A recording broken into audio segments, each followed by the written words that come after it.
बिस्मिल्लाहिर्रहमानिर्रहीम, अस्सलाम वालेकुम। आप यूट्यूब चैनल देख रहे हो, मेरा नाम है अब्दुल रहमान। नाज़रीन, आज 3 मार्च है और आज हम बात करेंगे रशिया और यूक्रेन की जंग और इसके साथ साथ अमेरिका जो सैंक्शंस लगाने जा रहा है रशिया के ऊपर, क्या वो सैंक्शन करामद होंगी? और अमेरिका ऑयल एंड गैस की जो इतनी बड़ी रशिया से सप्लाई लेता है, क्या अमेरिका ऑयल एंड गैस के ऊपर भी सैंक्शंस लगाएगा? और अगर अमेरिका और उसके अलाइज रशिया के ऊपर ऑयल एंड गैस की सैंक्शंस लगाते हैं तो यूरोप को इतनी बड़ी सप्लाई 50% सप्लाई जो है गैस की और ऑयल की सप्लाई जो है यूरोप को रशिया देता है, तो वो इतनी बड़ी सप्लाई कहाँ से पूरी करेंगे? या फिर ये सिर्फ अमेरिका और ये जो मगरबी अमेरिका, बरतानिया और ये जो नेटो अलाइज हैं, ये सिर्फ उन चीज़ों के ऊपर सैंक्शंस लगा रहे हैं जिनकी वजह से इनको कोई असर नहीं पड़ेगा और इनकी जो सप्लाई चेन है वो मुतासिर नहीं होगी। तो आज इस डिटेल के ऊपर बात करेंगे और इसके साथ साथ रशिया और यूक्रेन की जंग की ताज़ा तरीन सूरत हाल बताएंगे। और सरगेई लारोफ ने एक लेटेस्ट बयान दिया है रशिया और यूक्रेन की जंग को लेकर। वो कह रहे हैं कि ये it's would be world war 3 अगर अमेरिका और ये जो इसके नेटो अलाइज हैं ये अपनी हरकतों से बाज ना आए। और इसके साथ साथ उन्होंने यूक्रेन के बारे में भी कुछ खास किस्म के इंकशाफात किए हैं एक इंटरव्यू के दौरान, वो आपको तफसीलात बताएंगे। और फिर कल डेली मेल ऑनलाइन ने पाकिस्तान के ऊपर इल्ज़ाम लगाया, जो कि बरतानिया के एक न्यूज़ एजेंसी है। इन्होंने कहा कि जी पाकिस्तान शेमलेसली, इमरान खान उन्होंने लिख के कहा कि prime minister Imran Khan shamelessly, कि उन्होंने एक बड़ा बेशर्मों वाला काम किया है। उन्होंने रशिया से जो है 2 मिलियन टन गंदम की है जो इंपोर्ट कर रहे हैं और इसके साथ साथ गैस की भी खरीदने की बात की है।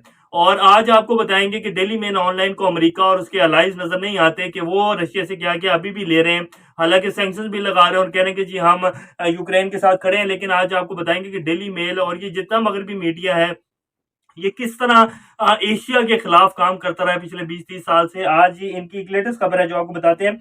ये कह रहे हैं कि US and Europe paying criminal $1 billion a day पर फॉर ऑयल एंड गैस, कि यूएस एंड यूरोप जो है वो क्रिमिनल को, रशिया को डेली का $1 अरब पे करता है ऑयल एंड गैस की सप्लाई के लिए। अब आप देखें कि इतनी बड़ी गैस और ऑयल की सप्लाई ले रहा है अभी भी गैस, डिस्पाइट हराश इकोनॉमिक सैंक्शंस, कि अभी इतनी सैंक्शंस लगाने के बाद जो है ऑयल एंड गैस की सप्लाई $1 अरब की रशिया से चल रही है यूएस एंड यूरोप को।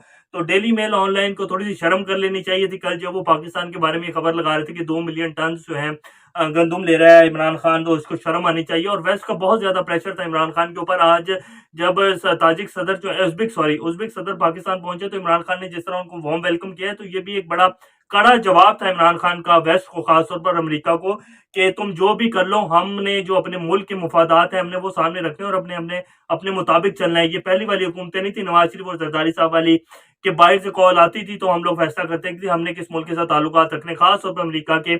अमेरिका की कॉल आने के बाद ही हम लोग तय करते थे कि जी अब हमने ताल्लुकात बनाने हैं इंडिया के साथ, दूसरे मुल्कों के साथ, और किस तरह चलना है। तो अब वैसे पाकिस्तान नहीं चलेगा। बहरहाल ये तो डेली मेल का था, ये आप लोगों से बात करना और आप लोगों को बताना जरूरी था कि मीडिया, मगरबी मीडिया खासतौर पर इस टाइम चल किस तरह रहा है और पाकिस्तान के लिए उन्होंने जो एक नई वॉर खोली है। ये आने वाले दिनों में आप लोगों को नजर आएगा कि मगरबी मीडिया पाकिस्तान के बारे में किस तरह की रिपोर्टिंग करता है। ये भी पहली खबर थी जो हमने आपको दे दी है इस जंग के हवाले से, और बता रहे हैं कि जी पाकिस्तान रशिया का विजिट किया और इस तरह की आने वाले दिनों में भी खबरें आएंगी।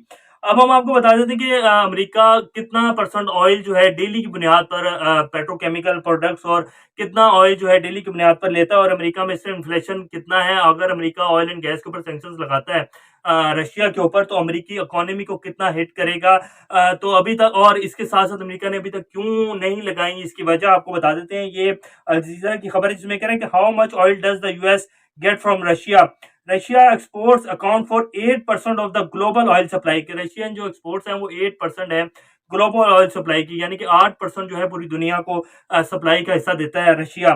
So if the market disrupt, how badly could this hit the US. The US imported an average if, यानी कि यूएस जो डेली की बुनियाद पर इम्पोर्ट करता है 2,09,000 barrel per day PBT for crude oil and 5 lakh barrel per day for other petroleum products from Russia, according to American Fuel and Petrochemical Manufacturer AFPM के मुताबिक जो है 2,09,000 barrel crude oil America daily की बुनियाद पर Russia से लेता है। उसके साथ साथ 5 लाख बैरल पर डे के हिसाब से और पेट्रोलियम प्रोडक्ट्स लेता है। ये तकरीबन 6 मिलियन बैरल ऑयल जो है, 6 मिलियन से ऊपर ही चले जाता है, 60 lakh barrel oil America daily की मंथली की बेसिस के ऊपर जो है रशिया से लेता है। ये एक बहुत बड़ी सप्लाई है। अमेरिका कभी भी ऑयल एंड गैस के ऊपर सैंक्शंस नहीं लगाएगा, और अगर अमेरिका और ये इसके एलाइज ऑयल एंड गैस के ऊपर सैंक्शंस लगाने जाते हैं तो फिर वर्ल्ड वॉर से जो है बचना बहुत मुश्किल हो जाएगा, क्योंकि इतनी हार्डकोर किस्म की सैंक्शंस मतलब कि आपने बिल्कुल रशिया को जो है नॉकआउट कर दिया और बिल्कुल साइडलाइन लगा दिया है। तो उसके साथ-साथ इसी चीज़ को देखते हुए रशियन जो फॉरेन मिनिस्टर सर्गेई लाव्रोव, उन्होंने बड़ी तंबीह की है और बड़े हार्श किस्म के बयानात दिए हैं, कि वो भी आपको बताते हैं आगे चल के। लेकिन इस टाइम अमेरिका में जो इन्फ्लेशन का रेट चल रहा है वो भी आपको बताते हैं। The spiritual prices are particular concerns for the US, the world biggest oil consumer, where inflation is already running at a 4 decades high। कि इस टाइम जो इन्फ्लेशन की चल रही है, सतह चल रही है, वो 40 साल पहले अमेरिका की इतने था, इन्फ्लेशन इतना था, तो 40 साल बाद अमेरिका में इन्फ्लेशन की सतह इतनी हाई चली गई है। ऑलरेडी अमेरिका में प्राइसेस जो है बहुत हाई हो चुकी हैं। अगर अमेरिका रशिया के ऊपर, ऑयल के ऊपर इतने यानी कि सैंक्शंस लगाता है, तो कहीं से भी इतनी जल्दी अमेरिका की डिमांड पूरी नहीं होगी। इसके अलावा अमेरिका 60% जो ऑयल है वो कनाडा से लेता है, 61% ऑयल कनाडा से लेता है। इस तरह फिर सऊदी अरेबिया से भी तकरीबन 6% के करीब ऑयल लेता है, और मेक्सिको से भी लेता है 10% के करीब। लेकिन रशिया से ऑयल एंड गैस की भी बहुत बड़ी मिकदार है जो अमेरिका लेता है और यूरोप लेता है। यूरोप की इतनी बड़ी जो सप्लाई चेन है, अगर अमेरिका को तो अगर आप एक साइड पे भी रख दें, तो यूरोप की इतनी बड़ी जो सप्लाई है वो कोई भी और मुल्क दुनिया का इतनी जल्दी पूरी नहीं कर सकेगा, जितनी रशिया के साथ उनकी एक सेटिंग चल रही है ऑलरेडी। तो बड़ा मुश्किल है कि अमेरिका और यूरोपियन जो अलाइज हैं वो सैंक्शंस लगाएं रशिया के ऊपर, ऑयल एंड गैस की सप्लाई के ऊपर। अब हम आपको बता देते हैं कि यूएन जनरल असेंबली का कल जो है एक सेशन चल रहा था, जिसमें तकरीबन 193 ममालिक थे जिन्होंने वोटिंग की और करारदाद पेश की गई कि जी रशिया जो है फौरन अपनी जो फौजें हैं वो यूक्रेन से निकालने, जिसके हक में UN general assembly demands Russia stop it's offensive in Ukraine, voting 141 to 5 with 35 एब्सेंशंस। 141 मुल्कों ने वोट किया उस करारदाद के हक में, और वो करारदाद पास हो गई, जिसमें कहा गया कि रशिया फौरन अपनी फौजें जो है निकाल लें। लेकिन रशिया ने इनकार कर दिया कि अभी वो वक्त नहीं आएगा जब हम अपनी फौजों को वापस बुलाएं। अब रशिया जिस चीज़ को कोट कर रहा है, और रशियन जो एजेंसियां कह रही हैं कि रशिया ने जो है खरसोन पर कब्जा कर लिया है, जो इनका एक बहुत बड़ा शहर है, और खार्किव पे बमबारी चल रही है, और कीव भी जो है उसमें भी फौजें बहुत बड़ी मिकदार में पहुंच गई हैं। ये एक मैप भी है जो हम आपके पीछे चला देते हैं, जिसमें ये जो रेड कलर का सारा एरिया है, इसमें सारी रशियन फोर्सेज जो हैं वो यूक्रेन में पहुंच चुकी हैं। और बाकी आप खुद देख लें कि रशियन फोर्सेस कितनी बड़ी तादाद में जो है इस टाइम यूक्रेन में पहुंच रही हैं, और उनकी बमबारी और शेलिंग चल रही है। और इसके साथ साथ रशिया ने ऑफर भी कर दिया सेकंड राउंड्स ऑफ टॉक जो है आज जुमेरात के दिन बेलारूस में हो रही हैं। लेकिन रशियन फॉरेन मिनिस्टर क्या कह रहे हैं उस स्पुतनिक के मुताबिक, वो भी आपको बता देते हैं। उन्होंने एक लेटेस्ट इंटरव्यू दिया है अल जजीरा को, और जिसको पूरी दुनिया की न्यूज एजेंसी ने कवर किया, और स्पुतनिक ने भी उसको कवर किया, जिसमें वो कह रहे हैं कि ये रशियन फॉरेन मिनिस्टर हैं जो आपको कह रहे हैं कि third world war would be nuclear and disastrous. Russian foreign minister says Sergei Lavrov कि third world war would be nuclear, के जो तीसरी जंग हो सकती है वो न्यूक्लियर जंग होगी, और ये बहुत खतरनाक होगी, ये तबाह करके रख देगी सब कुछ। Kremlin spokesman Dmitry Peskov said earlier on Wednesday that the Russian delegation will wait for its Ukrainian counterpart later in the day in Belarus to start the second round of bilateral talks। अब Russia ने दोबारा offer किया है कि आप आओ, बैठो, आप ये जो अमेरिका की बगलों में जाके घुस रहे हो, यूक्रेनियन काउंटर पार्ट्स को रशिया कह रहा है कि ये मत करो, इससे आपकी तबाही होगी। अब touching upon the situation in Ukrainian, Lavrov said the Moscow in preparing for the second round of talks with Kyiv, but that the Ukrainian side is dragging its feet to the behest of Washington, कि Ukraine जो है वो talks के लिए नहीं आ रहा, और वो अमेरिका की तरफ देख रहा है और अमेरिका के ऑर्डर का इंतजार कर रहा है, जो कि यूक्रेन के लिए बहुत खतरनाक होगा, ये सर्गेई लाव्रोव कह रहे हैं।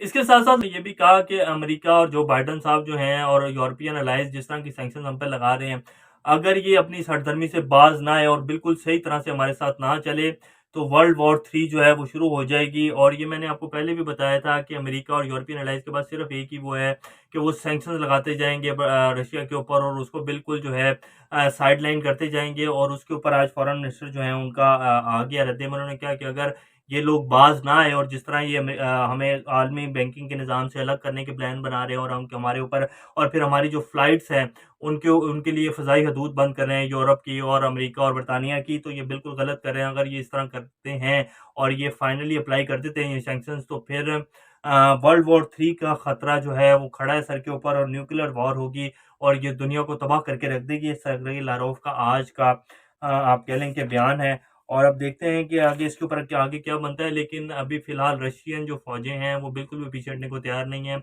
और प्यूटन और सर्गेई लारोव की जो बयानात कुछ आ रहे हैं वो यही हैं कि उन्होंने बाकायदा कीव के ऊपर कब्ज़ा करना है, क्योंकि अगर उन्होंने कब्ज़ा ना करना होता और ये सिर्फ़ डराना होता यूक्रेन को तो वो इतना हमला करते ही ना। उन्होंने बाकायदा यूक्रेन चाहिए रशिया को और इसके लिए बगैर वो पीछे नहीं हटेंगे। अब ये जंग मज़ीद कितने दिन बढ़ती है और कितने दिन यूक्रेनियन जो फ़ोर्सेज़ हैं वो आगे डिफेंड कर पाती हैं अपनी कंट्री को, ये देखते हैं। बहरहाल रशिया की जो बमबारी है और तबाही फेर रही है रशियन आर्मी और अभी तक जो कुछ रिपोर्ट्स आ रही हैं वो यही है कि जितने भी इलाके हैं वो रशिया के कंट्रोल में आ चुके हैं, खार्किव हो, कीव हो और मणिपुर हो जो कहीं इनका बहुत बड़ा सिटी है, वो जो है रशिया के कंट्रोल में आ गया और खरसोन भी जो है वो भी रशियन फोर्सेस के कंट्रोल में आ चुका है। ये भी कुछ लेटेस्ट अपडेट्स हैं। इंशाल्लाह नेक्स्ट अपडेट से दोबारा आप लोगों के सामने हाजिर होंगे। तब तक अपना और इस चैनल का ख्याल रखिएगा। अल्लाह हाफ़िज़।